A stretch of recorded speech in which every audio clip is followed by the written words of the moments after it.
with Terry McCarl, our first place finisher tonight. Terry, great run for you tonight. Good for your team. You came from 9th. Talk about those 2 last restarts you had. You tried once on Danny, couldn't do it. You finally got it. Well, I just had an amazing car. I can't thank Doug Rankin and my son, Austin McCarl, enough. We got real lucky in the heat race. We ran second, but my car was not very good. We just really missed the setup there, and we did something we don't normally do. We just made wholesale changes. I put a setup on the car that we hadn't run all year long, so we figured starting 9th, we had nothing to lose. If I started on the pole, I probably wouldn't have done it, but it was a little tight early, and then once it came in, man, that thing, the ART chassis was just amazing. But you got a new motor from Tommy Ryder Sunday night, and that thing is just really ripping, and you put that combination together, a car that roll. It was a great racetrack. Duncan's did an amazing job too.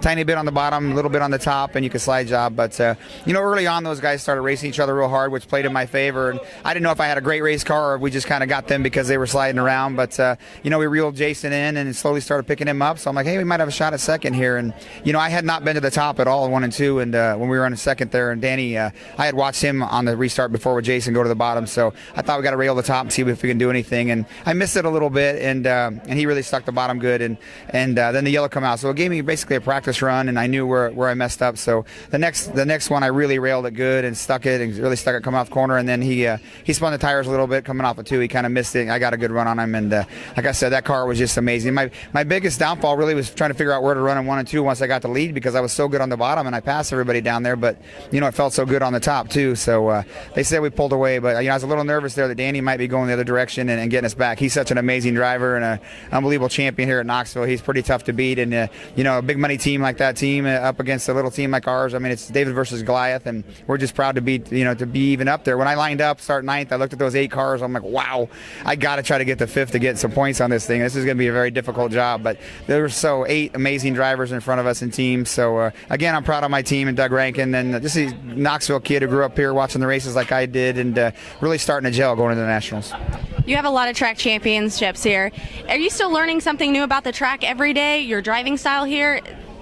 Well, it's more the tires. They keep changing up our wings, and then they change up our tires, and it takes a really good team to figure that out. I make most of the decisions, and I don't have a Ricky Warner there, and to help me. And but Doug has really been giving some really good feedback, so I think that's a lot of our success. Doug and I and Austin, sat there and kind of thought about what we wanted to do tonight, what the car was doing, what it was telling us, and so I feel really good about Doug and Austin and all of us working together to get a setup, to work with these tires. That's the main thing. And the track hasn't changed much, but Duncan's just doing amazing job. They're the best in the business, and but it's really difficult to stick the bottom down there, and then it's really difficult to be good on both places, have a car that can run both places through traffic. And like I said, I just feel like I've come across a bit of a setup. We still miss it like we did Sunday night, and but these tires just kind of change everything. Every time they change the tires, kind of changes your setups.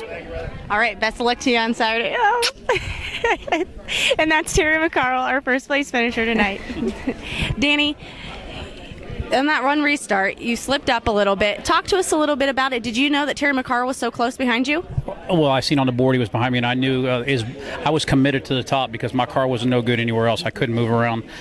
So basically what you're doing is going to defensive mode. You only got a few laps left, so I tried to take away the slide, and I slipped off a 2 one time, and that's all it takes. And he did what he had to do. He took care of it in turn 3 and set a good pace, and I couldn't run with him.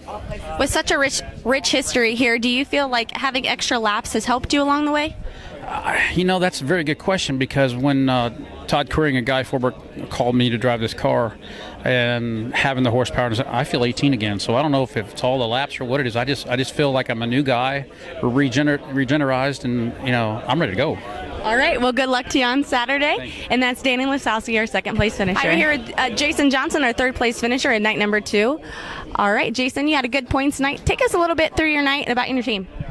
My guys did a really good job. We're on the back row for qualifying. We timed in 13th. Felt really good about that, and for where we were positioned.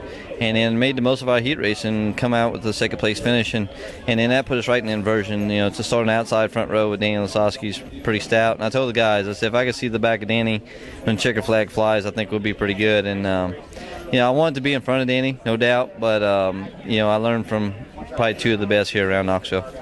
Do you feel that you have something to prove to not only yourself, your team, your fans about your past accident? I don't know if I have anything to prove. I think it's just self-accomplishments. It was always a goal to run with the World of Outlaws, and I want to be competitive day in and day out. And in other series, I won championships, and you get here, and it's pretty humbling. I mean, we get in our we're getting our butt kicked. So, it's nice to be on the podium for sure, and it's nice to have good runs. And, we think we could get consistent. And, it's just a lot of hard work, and, it's up for the challenge. But I tell you what, it's been a blast being out here. Well, best of luck to you on Saturday, and that's Jason Johnson, our third place finisher.